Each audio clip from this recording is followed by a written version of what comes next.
Salam alaikum wa rahmatullahi wa barakatuh, ici Madi Tirkawi. Vous vous apprêtez à écouter la khutbah du vendredi, le discours qui a été enregistré le 26e du mois de Ramadan 1440, le 31 mai 2019.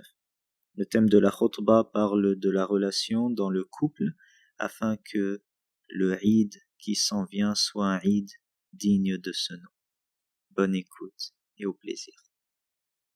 الله أكبر الله أكبر لا إله إلا الله. الحمد لله رب العالمين والصلاة والسلام على خاتم الأنبياء وسيد المرسلين سيدنا محمد النبي الأمي الكريم وعلى آله وصحبه وسلم تسليما كثيرا. أما بعد, chers frères et chères sœurs, nous voici déjà dans les tout derniers jours du mois de Ramadan. Vous savez, cette nuit, c'est une nuit très spéciale, c'est la nuit du 27 du mois de Ramadan. Et chez nombre de savants, cette nuit, c'est la nuit de Laylatul Qadr. Tandis que pour d'autres, c'est une nuit à chercher durant le mois, à chercher durant les 10 derniers jours, à chercher durant les nuits impaires de ces 10 derniers jours. Tout compte fait, nous sommes à la fin de ce mois béni et dans quelques jours, nous serons à l'Eid. Et l'Eid, c'est un moment de joie partagée, c'est un moment où on va célébrer le fait d'avoir réussi à surmonter notre propre nafs, surmonter notre propre ego, surmonter nos émotions, dépasser des habitudes qui s'étaient installées, de mauvaises habitudes qu'on a changées en de bonnes habitudes. L'Eid, c'est un moment de fête, un moment de joie partagée. Et là où je veux nous amener, Inch'Allah, dans ce rappel d'aujourd'hui, c'est de dire quelle est la valeur d'un Eid si la joie n'est pas partagée dans le foyer? Quel Eid peut-il y avoir dans un couple où il y a une chicane, où il y a de l'aversion, de la haine, où les choses ne vont pas comme il faut? Peut-être qu'il y a de la joie dans ce qui est superficiel. Aux yeux des autres, tout est sourire, tout va bien, mais dans le fond, il n'y a pas de Eid. Et puis, si on peut tromper les gens qui sont loin, pour les gens qui sont auprès de nous, les apparences ne sont pas trompeuses. Les enfants, par exemple, ils savent très bien ce qui se passe entre papa et maman.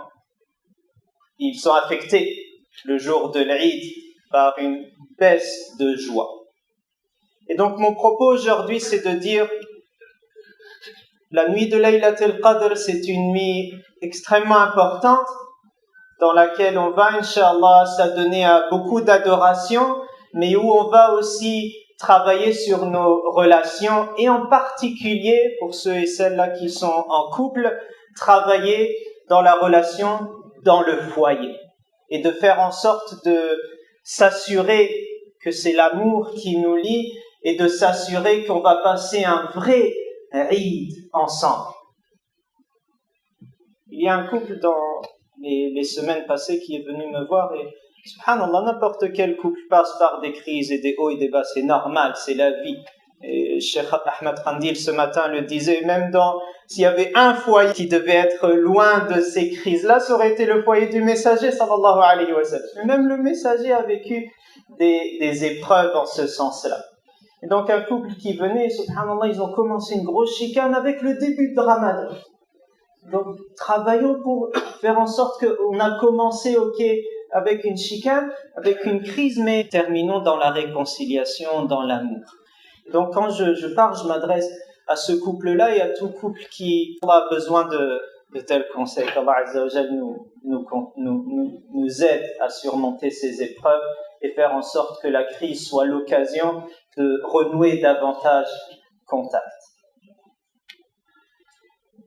Pour traiter de ce sujet-là, on va s'arrêter sur une partie d'un verset du Coran. dans Sourate An-Nisa, verset 19. C'est un passage qui est très très court. Vous allez voir 2 mots qui constituent une phrase, mais qui fait tout un principe de vie, qui nous oriente jusqu'à notre mort. Et le contexte ici est le contexte nous parle d'un homme en couple qui a de l'aversion envers sa femme, et puis il a vu des choses qui lui déplaisent, et il commence à vouloir sortir le mot divorce. Donc Allah Azza wa Jal ici va conseiller et va donner un principe pour une personne qui est en train de vivre une telle situation. Et encore une fois, de manière très concise, mais qui peut nous donner un principe de vie. Et aussi, entre parenthèses, on le verra à la conclusion, que ce conseil divin, il est particulièrement pour les couples qui sont dans une situation difficile, mais il est à prendre au sens beaucoup plus large. Il vient conseiller n'importe quelle personne dans n'importe quelle interaction. Parce qu'on a chacun dans nos interactions des hauts et des bas, on a tous besoin de ce conseil-là. Le passage donc, 2 mots, وَعَاشِرُوهُنَّ بِالْمَعْرُوفِ وَعَاشِرُوهُنَّ بِالْمَعْرُوفِ. Premier mot, عَاشِرُوهُنَّ, qui vient de l'arabe al-ishra. Et l'ishra, les savants se sont questionnés d'où vient ce mot, il y a divergence, et ce que je retiens, il y a un savant, Abu Bakr ibn al-Arabi, rahimahullah, des grands savants malikites, il dit, c'est un mot qui indique al-kamal wa tamam. C'est ce qui indique l'excellence, la perfection. Et donc, l'ishra, s'il signifie la compagnie, entretenir de bonnes relations, il ne nous indique pas n'importe quelle relation. Il indique une relation qui est dans l'excellence, où on est en quête de perfection. On va travailler sur soi pour atteindre le 100% bon comportement. Et ça fait écho au fameux hadith que nous connaissons, khayrukum li ahli wa ana khayrukum li ahli, dit le prophète sallallahu alayhi wa sallam. Dit le meilleur d'entre vous est celui qui est le meilleur auprès de son conjoint. Et donc si entre nous ici dans la mosquée tout est sourire et tout est face illuminée, puis on est gentils les uns envers les autres, serviables, polis, on encourage, on utilise les beaux mots, si on est à ce niveau d'excellence entre nous, avec notre épouse à la maison, ça devrait être 1000 fois plus grand. Le meilleur d'entre vous n'est pas celui qui excelle dans les relations extérieures, et celui qui fait preuve d'excellence à l'intérieur. Donc c'est cela, ashiruhunna. Le mot bil ma'ruf, on va s'arrêter à 3 niveaux avec ce mot-là. Et le ma'ruf, c'est tout ce qui est convenable, tout ce qui est reconnu pour bien. En arabe, le ma'ruf, c'est ce qui est reconnu. À l'inverse de le munkar, ce qu'on ne connaît pas.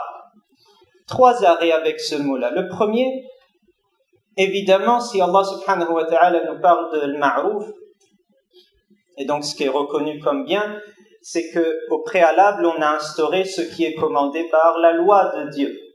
Il y a shara, qui nous indique entre autres une éthique. L'éthique, ça fait partie des piliers du mode de vie islamique. Et donc Dieu me parle du ma'ruf, qui est une place avancée, pour me dire que ce qui est être engagé à 100% dans la relation, tenir des propos véridiques, le respect, toutes ces bases-là que Allah Azza wa Jal nous commande, elles sont là, elles sont garanties. C'est même pas dans le propos, là, c'est obligatoirement instauré.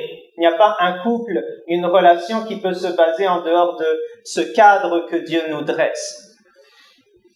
Et donc Dieu nous fait tendre vers après le ma'ruf. Tu garantis les bases et après tu vas voir quelle est la culture de mon conjoint. Qu'est-ce qui fait plaisir à mon épouse par rapport à son éducation? Quels sont les us et coutumes de mon mari? Et donc on va chercher à faire plaisir dans ce que l'islam n'a n'a pas donné d'ordre, mais qui fait encore une fois partie de la culture, et l'islam est très large là-dessus. Donc ça, c'est par rapport à al-ma'rouf, il faut garantir ce que Dieu commande. Deuxièmement, al-ma'rouf inclut le fait de connaître les besoins de celui ou celle qui est face à nous. Donc mon conjoint ou mon mari, mon époux, qu'est-ce qui lui fait plaisir? Et on avait traité il y a 3 ans, le besoin d'entendre « je t'aime », il diffère d'une personne à une autre. Une personne qui a besoin qu'on lui dise des mots d'encouragement, d'autres des services, d'autres des temps de qualité, etc. Il y a différents langages de l'amour. Et donc, moi, pour avoir l'excellence dans le comportement vis-à-vis de mon conjoint, il faut que je sache qu'est-ce qui lui fait plaisir et faire cette étude-là. Et le troisième et dernier élément, et le ma'rouf, c'est aussi savoir mes besoins. Dans cette relation-là, j'ai des critères. Je t'ai choisi, tu m'as choisi parce que tu recherches quelque chose auprès de moi. Et là, c'est important de le citer parce que des fois, on a des attentes qui sont disproportionnées. Et on veut que notre femme joue tous les rôles. Une femme à 100%, maman à 100%, je veux qu'elle travaille et qu'elle mette dans mon business, je veux ceci, je veux cela. C'est pas possible. On n'est pas en train de dealer avec un être humain. On est en train de surmener une personne jusqu'à épuisement et intérieur à tout niveau. On va avoir des comptes à rendre devant Allah Azza wa Jal si on est de cette attitude-là. Donc il faut avoir des attentes, mais ne pas exagérer. Ni dans un sens, je surmène la personne et j'ai trop d'attentes, ni certaines personnes qui sont dans leur couple sont tellement... Il n'y a plus d'espoir. Ils sont défaitistes et ils disent « Wallah, j'attends rien. » Juste, on continue cette vie. Donc, il faut avoir des attentes. Il faut dire à la personne qu'on a besoin d'elle. Elle fait partie de notre vie. C'est avec toi que je pourrai continuer. Et donc là, ce qu'il faut faire, c'est, normalement bien avant le mariage, mais savoir quels sont mes critères. Qu'est-ce que j'attends de la personne auprès de moi? Par exemple, j'attends de la personne auprès de moi que ce soit un être spirituel. J'ai besoin de celle qui est avec moi, qu'il se réveille au fajr, qu'il prie ses prières correctement avec khushu'. Je veux voir ça. Je veux voir la relation avec le Coran, avec le dhikr. Je veux qu'avec mes enfants, il y ait des invocations qui soient apprises. Je veux qu'elle les fasse aimer le Coran. Pour moi, c'est hyper important.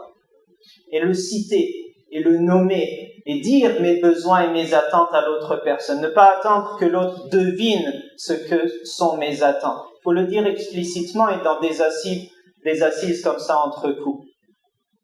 Et les besoins sont multiples. Il n'y a pas a priori, sauf si on est dans l'écart là, a priori, il n'y a pas de mauvais besoins. C'est chacun avec sa subjectivité, ce qui fait sa personnalité, il a des attentes. Et il faut en discuter.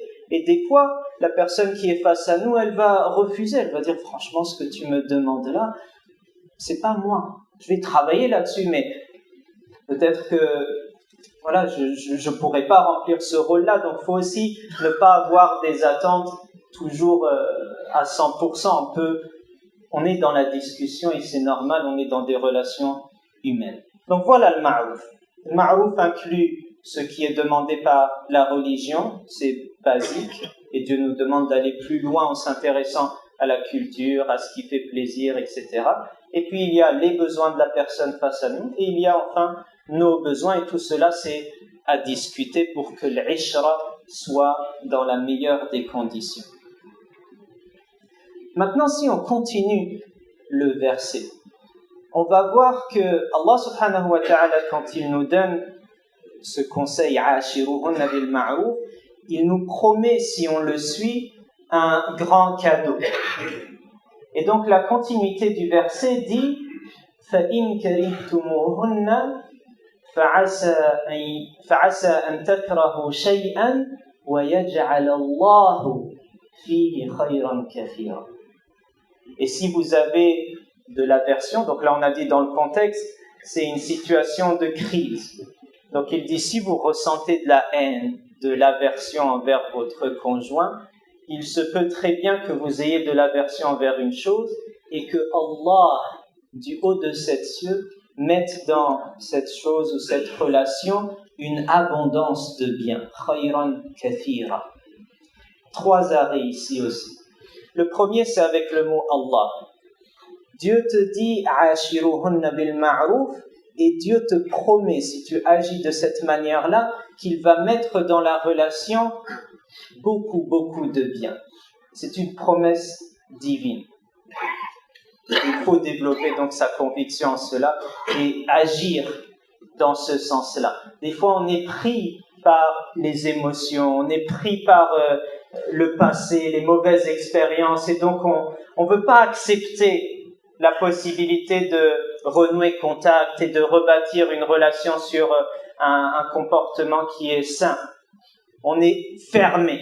Mais là, se dire non, Dieu te dit, ouvre ton esprit, ouvre ton cœur, travaille pour cette relation-là et sache qu'Allah vous accompagne.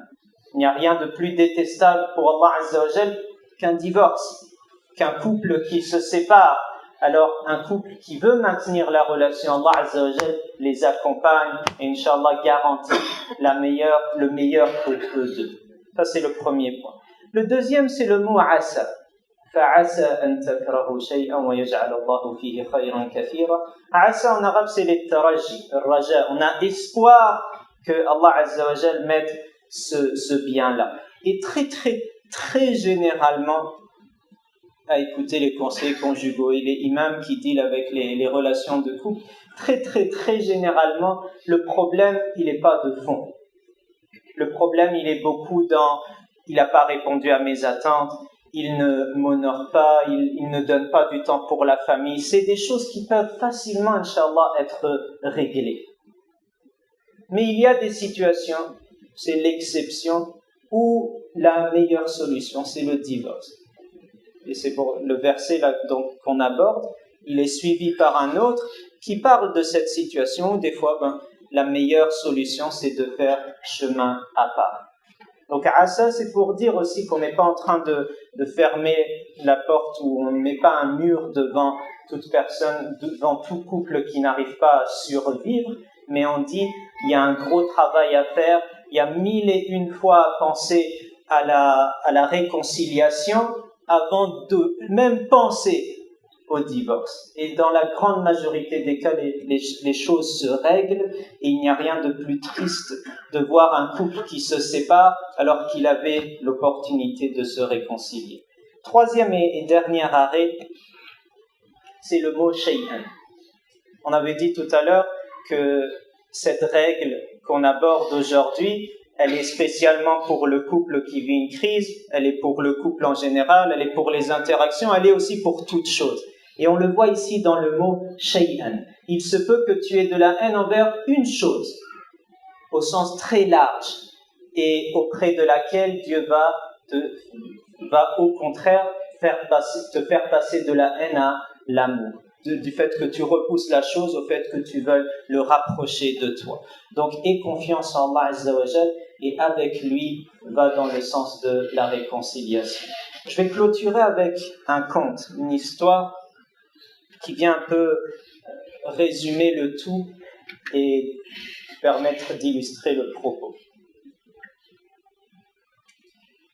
C'est un homme qui est malheureux dans son couple et puis, pour une raison, il va décider d'en finir avec la vie de sa femme.